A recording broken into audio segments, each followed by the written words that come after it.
Hello, my name is Chris Gazzara. My academic rank is assistant professor here at Rowan College of Burlington County. This is English 102. This welcome message will be embedded in my two 102 sections, 175 and 176. So as a prototype here, I'm going to use section 175. You see me circling right here. Just want to give you a brief welcome slash overview slash walkthrough of how to interface with this shell. That's what this is. It's a Blackboard course shell, like an isolated one-off page with links and content that would be specific to our time together, to our group. So I am in the announcements link right now. When you're seeing this message, there will be text and content here. I'm going to put an announcement here that links to this video with a transcript, and I'm actually going to embed it to your RCBC email. So you'll see things there when you check the announcement, but right now it's not there yet. But this is a shell. It's our particular course arena for Blackboard, and we are in a distance learning situation, which means that we're not really meeting at the same time. I am populating the links and the content in the shell, and you are going to get what you need for a specific time, and you're going to work through it and move forward that way. So I'm using, or I will be using, some terminology that is consistent with Blackboard work, and shell is the first term, where it's like a web page in Blackboard for our course. The next one would be the dashboard. Now, the dashboard functions as kind of a navigation bar of sorts. Quick links to all course content will be here. So when I say dashboard, I'm going to use the word shell, I'm going to use the word dashboard.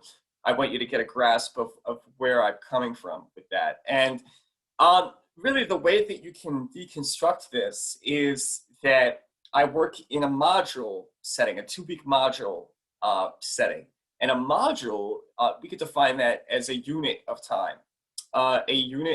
Right? So when I say a 2-week module, our core shell becomes live on 12 a.m., 12 midnight, on the 22nd, Friday morning. Right? So there might be some of you who are, and that's Eastern Standard Time, and there might be some of you who are only able to work at that time and access the course in those odd hours when most of us might be asleep, or vice versa.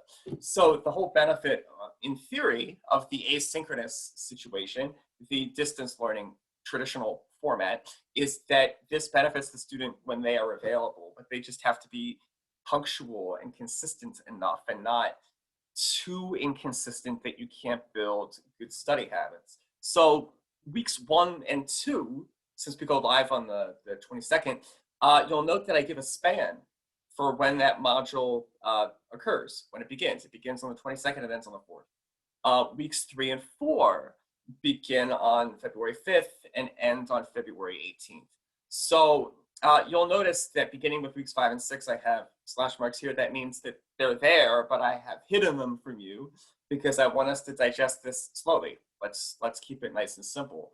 But you should be able, as a first general measure, to click where it says syllabus here, and then click that black text link, and it would open up as a PDF file that looks like this. And I just want to make sure that we're seeing the same thing. Okay. So this is our course syllabus. Please definitely take the time to process it, review it carefully. The thing that I really want to emphasize up front would be office hours and advising hours should not be overlooked, should not be taken lightly. You don't have to schedule appointments with me for office hours. By contract, I will be available every Monday, Wednesday, 2:30 to 3:30. That should be a 3:30, pardon the typo. And Tuesday, Thursday from 11:30 a.m.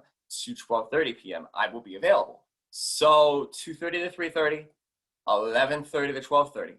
And on the Monday, Wednesday, 2:30 to 3:30 situation, you should be able to click that link at the top that will take you to Google Meet. Now, Google Meet is in our RCVC Gmail suite. So it's in your email. You will have on the top right corner an icon of 9 boxes, and you click it, and one of them would go into calendar. And this office hour link is on my calendar, but I haven't shared it with anybody else.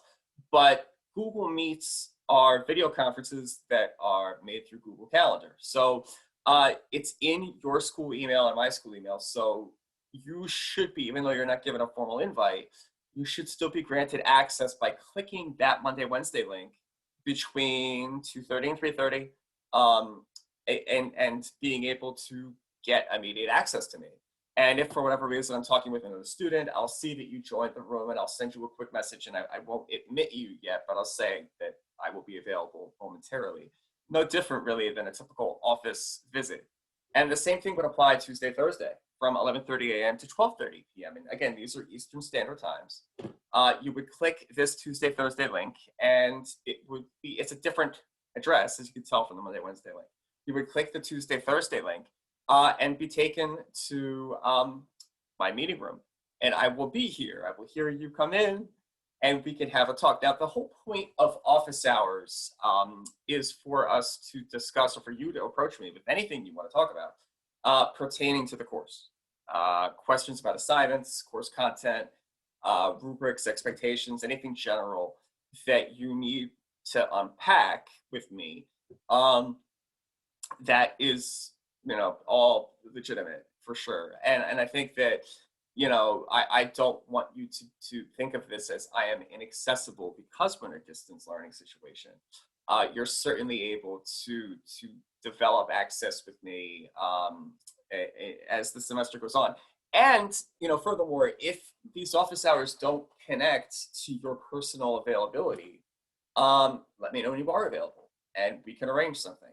So I want you to know that that is certainly possible, and that, sometimes with asynchronous, there's a sense of imbalance or disjointedness, and I don't want to see that develop if we can avoid it.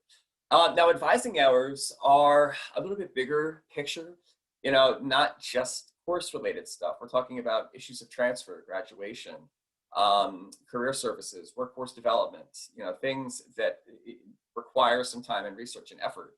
And that's why I do those by appointment, and why I think that your 24-hour notice would benefit us, because you're able and I'm able to do whatever research we have to do to locate appropriate materials and stuff like that.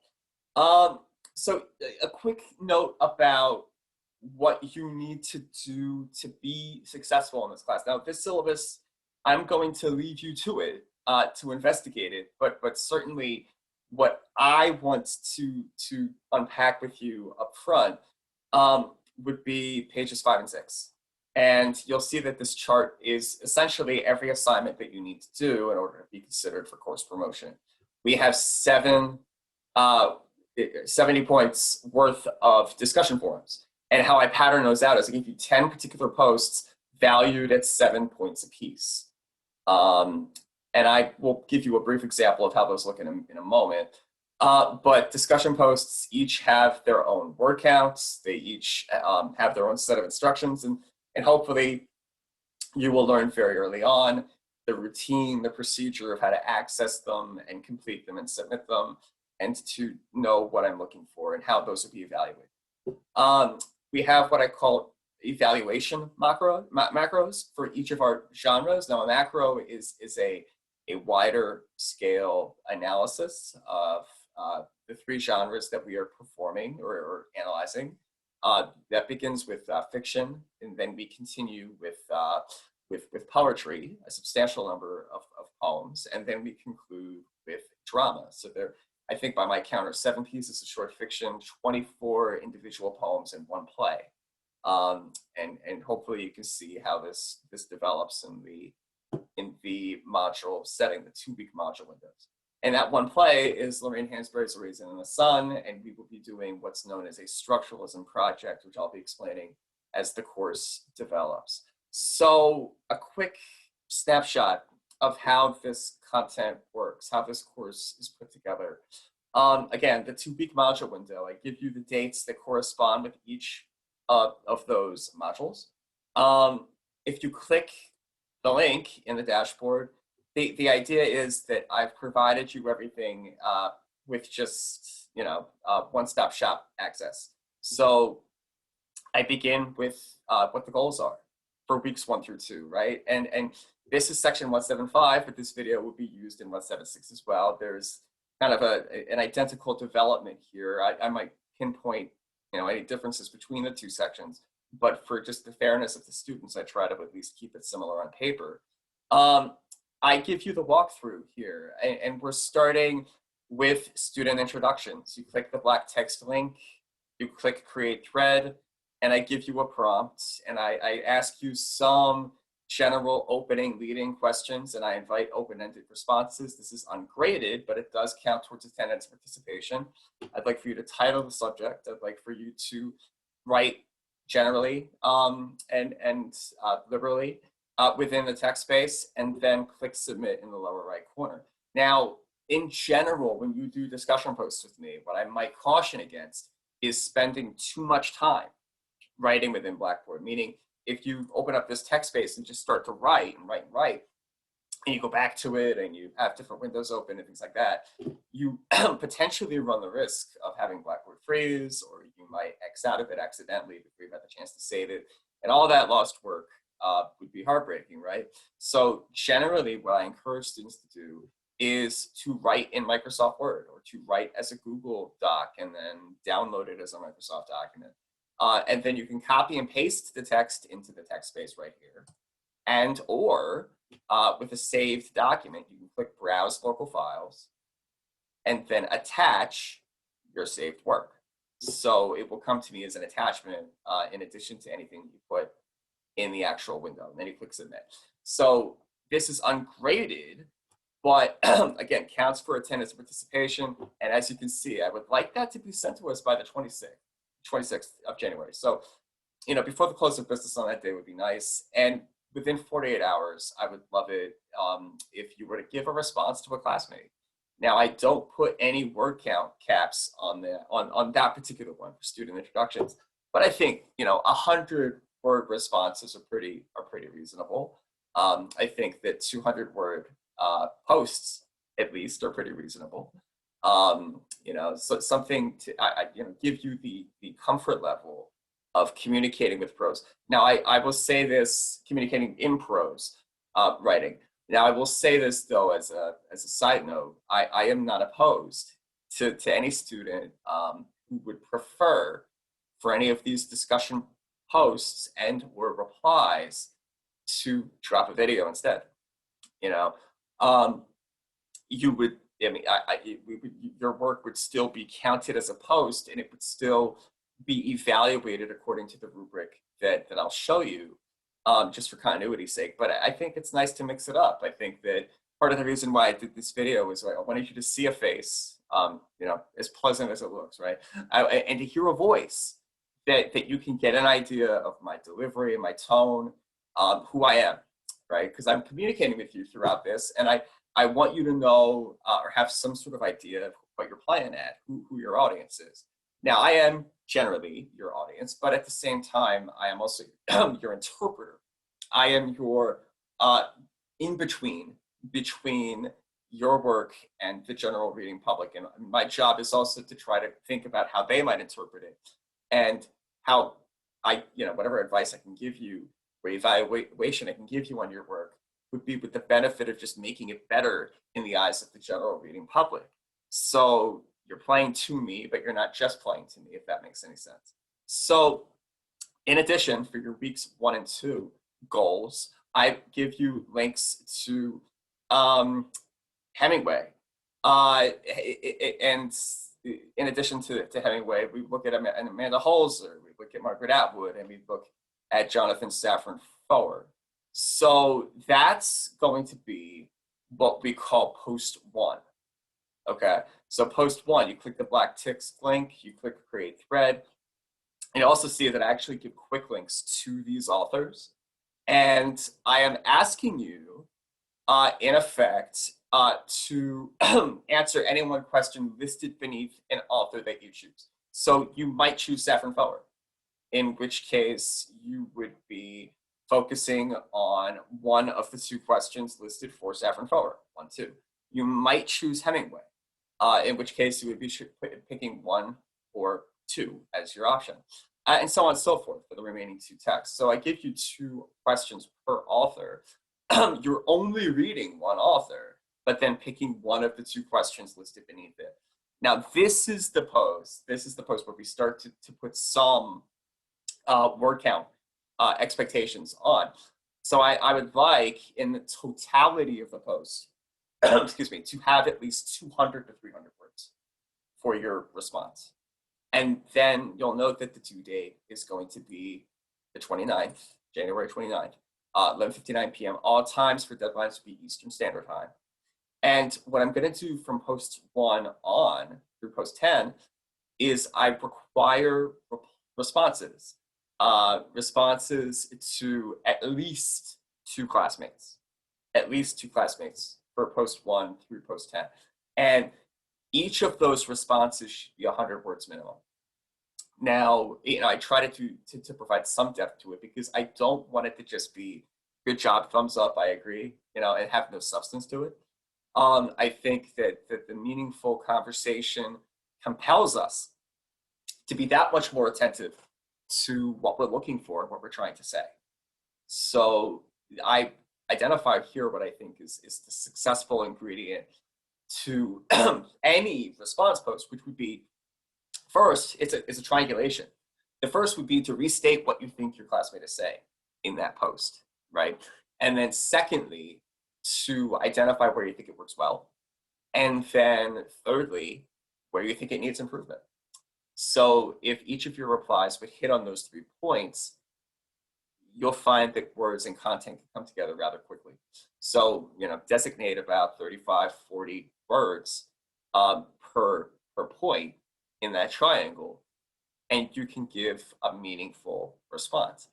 So typically I have responses due within 48 hours after all primary posts. So your primary post deadline for post 1 is going to be the 29th, 11:59 p.m. Eastern Standard Time.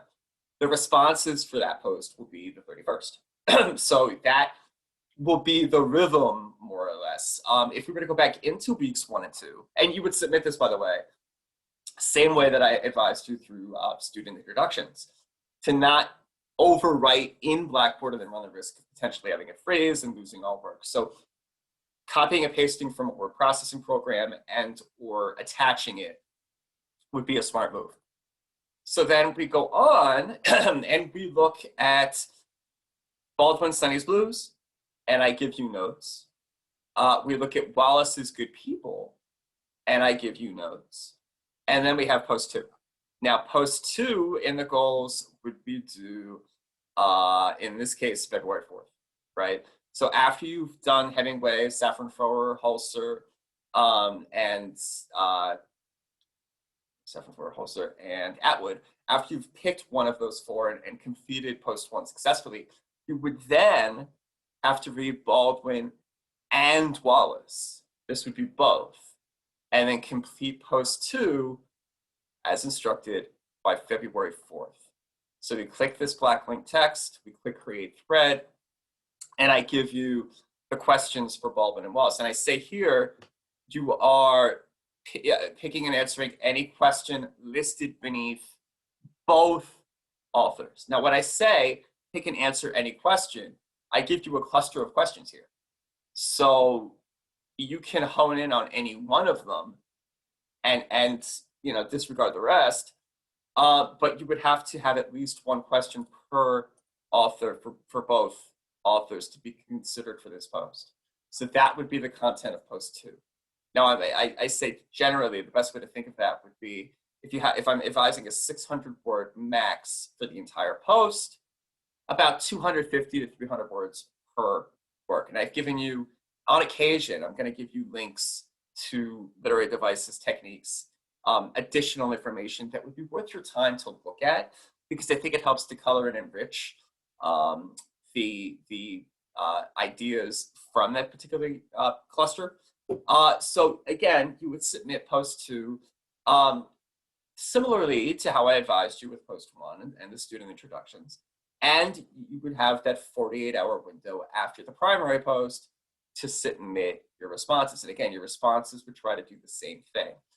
Restate your classmate central post and then emphasize where it works well and where it would need improvement. So having these 3 goals met would be what your focus should be for this first 2-week module. I find that the 2-week modules has a benefit for several reasons. It just helps us to get on the same page. But it also gives a little bit of structure because I do try to have something due every week within that 2-week module. So you're keeping yourself on some sort of regimen. And that's really how I would want you to interface with this class, right? So you'll see, again, I haven't opened up 5, 6, 7, 8, 9, 10, but when I do, it would be with the interest of explaining these remaining assignments significantly further. But for now, we take it, 1 module at a time, or in this case, 2 modules at a time. And you'll see the 3 and 4, you open that up, it has a similar breakdown. Similar due dates, similar goals. And I would leave you to walk through it. Now, again, to open up the notes, you would click that icon to the right there you just saw me click. And then we get into, content that I think would help to enrich your interpretation. So that is a quick overview of the course. Again, and how to interface with it. You can click instructor information for a quick about me. The personal link will take you to my professional biography. And I think that gets us going here. I think we're off and running. Certainly don't be a stranger during office hours and email me in general if you have any questions. I'm looking forward to working with you.